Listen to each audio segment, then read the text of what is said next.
Hello, everybody. Perez Hilton here. Sorry. A lot of news to get to today. I'm going to be talking Taylor Swift. Going to be talking Aaron Carter. Going to have some news for you fans of The Real Housewives. But first,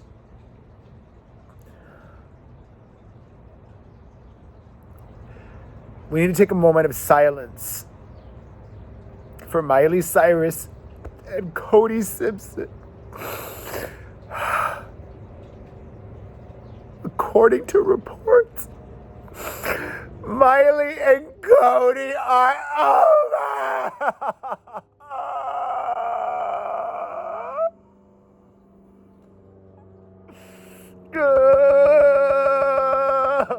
Okay, that's stupid. I won the bet. I won the bet, Booker. I mean, I should put a little asterisk. Thus far, as of the time of my recording this video, neither Miley Cyrus nor Cody Simpson have confirmed that they have broken up.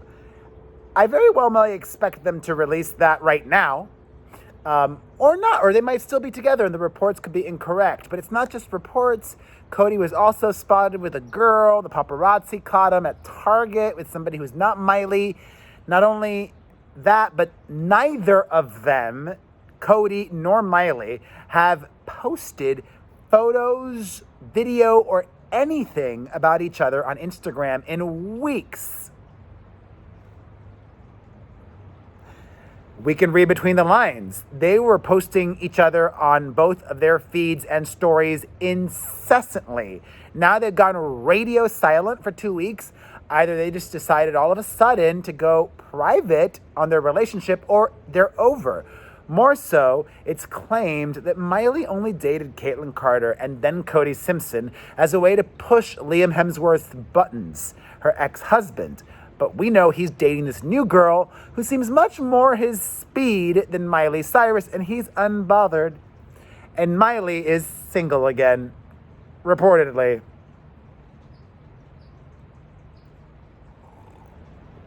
Ay, ay, ay.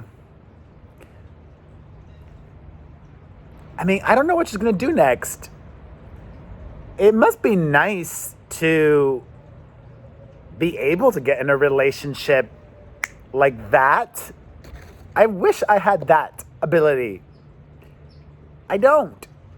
The ability to be selective. I think she is selective. She didn't hook up with two unknowns, two losers. Both of them, Caitlyn and Cody, had things that were very appealing to Miley and that made sense for her, and they made sense together in some ways. Didn't work out. It is what it is. On to the next chapter of her life, whatever that may be. I fully expect her to surprise us in some way. Before I get to all the Taylor Swift drama, just straight out the gate, thank you to Fiona Judd Cooper, Nameless 2, Haley Beck, Hannah's Camera, Steph Gambino, who celebrated a birthday recently. Happy birthday, Steph Gambino. And Steph's daughter got a Starsona video from me for Steph.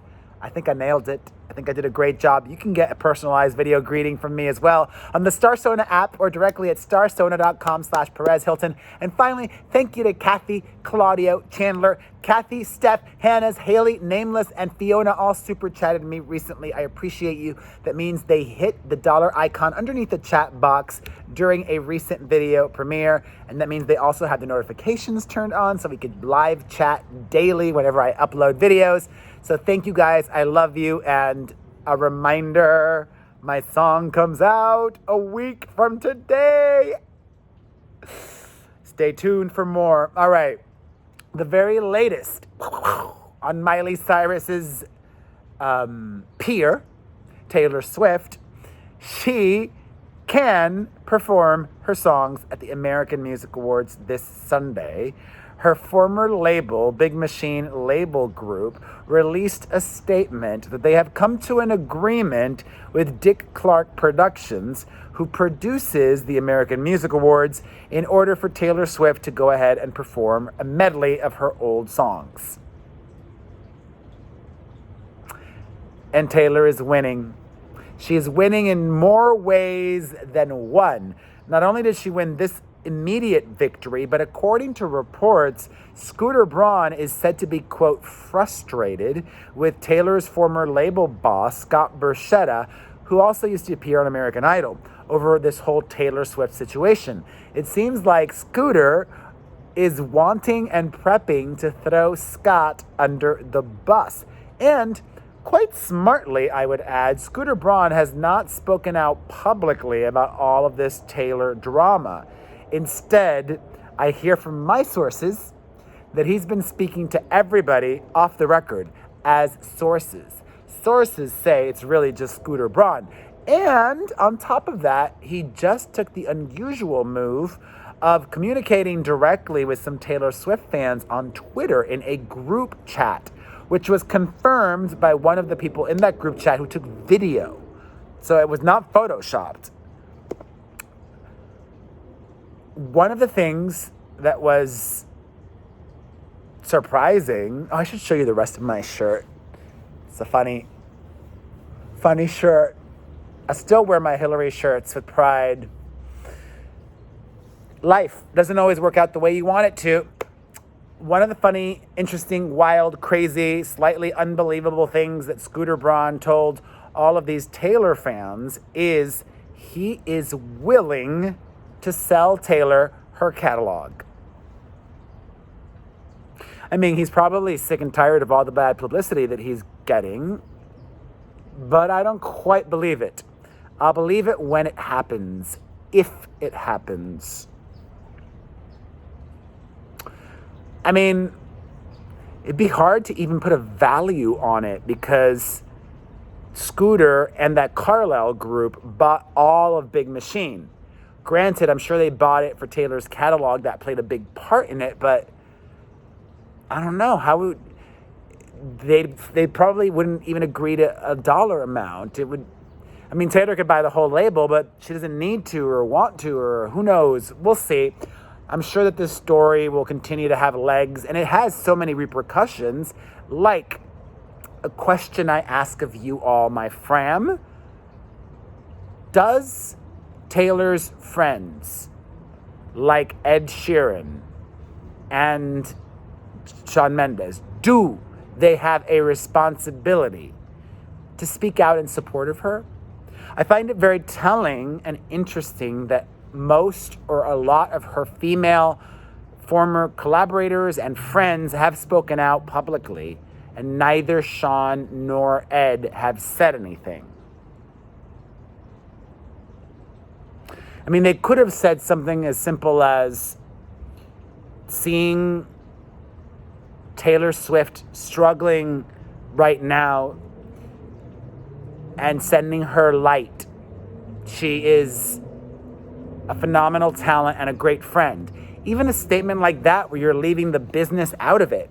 I mean, does their silence mean, can it be interpreted as support for Scooter Braun and Scott Borchetta? That's how many can interpret it.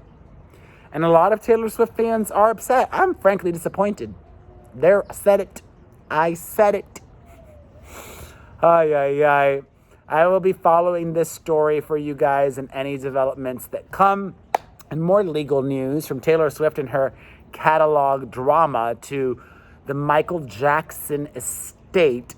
They may be facing another lawsuit. A judge has tentatively ruled that MJ accusers Wade Robson and James Safechuck may get a new trial against the Michael Jackson estate.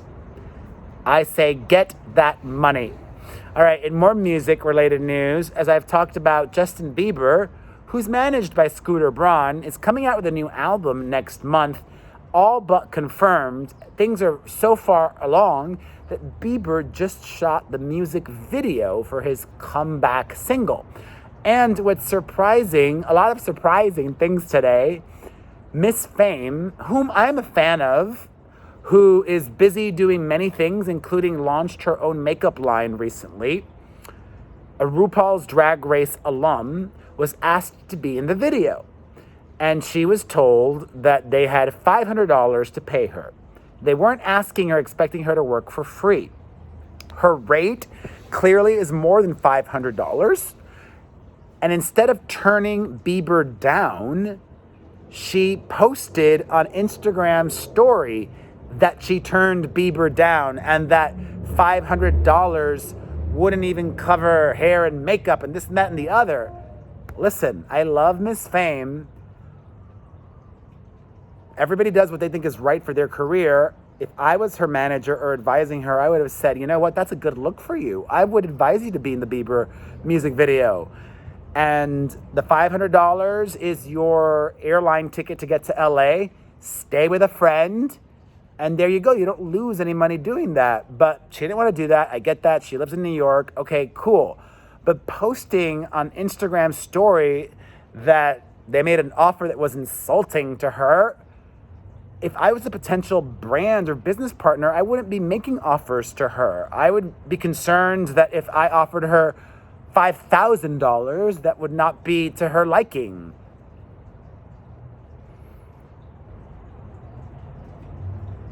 Seems like a real diva move. And I say that with love as somebody who's old and been around the block. You gotta be easy and or professional, okay? You got an offer, you didn't like it, say, okay, I appreciate the offer, but what I would need to make it happen is this much. And if they say no, then they said no. I don't think you needed to put them on blast like that. That's just me. All right, on to more wacky news. So much wacky news today. Trisha Paytas has gotten even more R-rated than before. In an ongoing attempt to make more money, she has now got an OnlyFans account. That's where adult workers go to post their adult content. And she is charging close to $50 a month and getting people to sign up for this. Even if she just gets 100 people to sign up at $50 a month,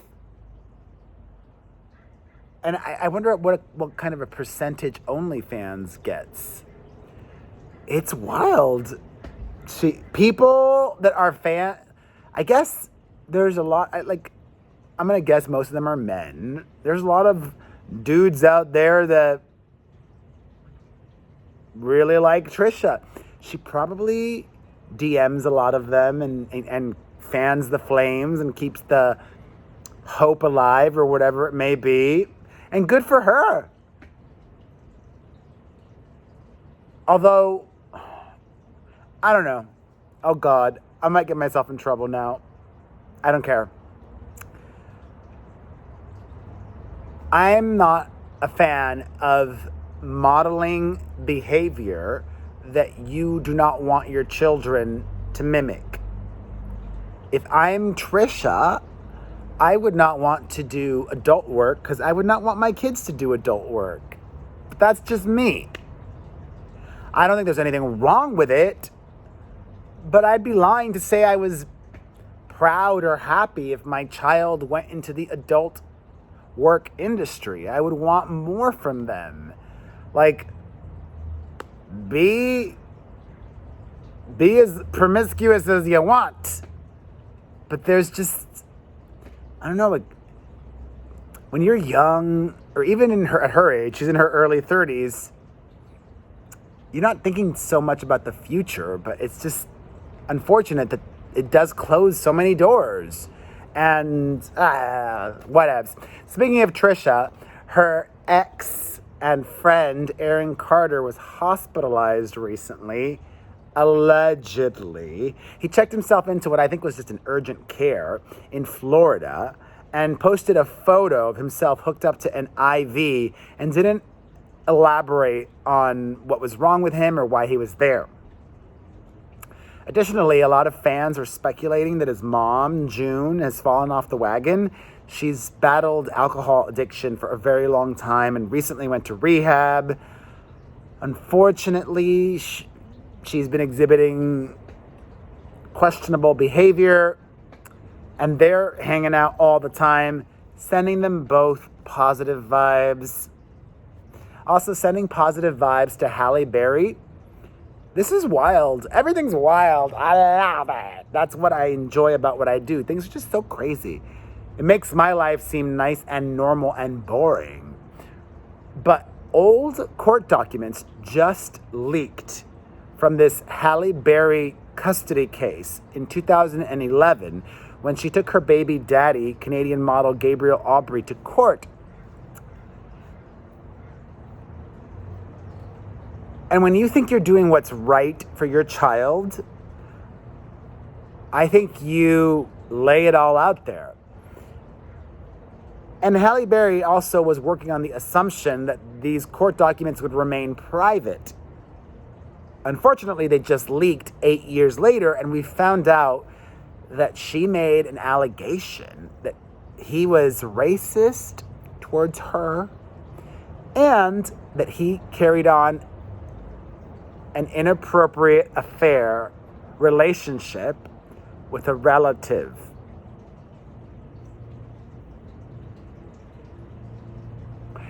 If I was Halle Berry, no wonder. I would fight tooth and nail to make sure that guy did not receive custody of any kind. And if he did, I would want it to be only supervised custody.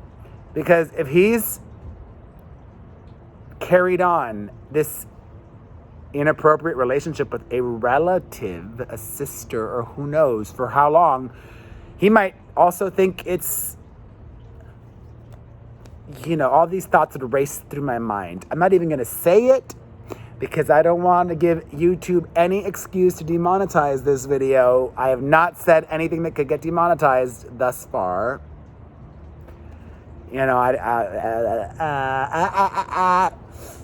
Also, this week on the podcast, which is out right now, I talked with Booker about Colin Kaepernick, and it was very interesting to hear his take on everything. And it was also, I think, fun for me to talk football. You should check it out, the Perez Hilton podcast with Chris Booker on Apple Podcasts or directly at perezpodcast.com. I have a lot to say about that. Check it out on the podcast. Also, Bravo has announced another Real Housewives franchise. Why? I am over all the Housewives. And this one is going to be in Utah, Real Housewives of Salt Lake City. They don't even drink in Salt Lake City, do they? And Mormons are supposed to be all pure and stuff. I doubt they're going to be wilding out. It'll be interesting to see what happens there. And finally, congratulations to Kylie Jenner. She is now this much closer to being a real billionaire. She sold 51% of her Kylie Cosmetics company to Cody for $600 million. Wow. You done good, Kris Jenner. And you done good by watching. I love you. Hit that like button, leave a comment, follow, subscribe, share. Follow my family channel, Perez Hilton and Family, The Perez Hilton, youtube.com/The Perez Hilton. Get a personalized video greeting from me in the Starsona app directly at starsona.com. Sign up for my newsletter, pereznewsletter.com. Buy some merch at buypopstuff.com or swipe through underneath this video on YouTube. You know what else? Follow us on the website across social media. I love you. I'll see you tomorrow. Mwah.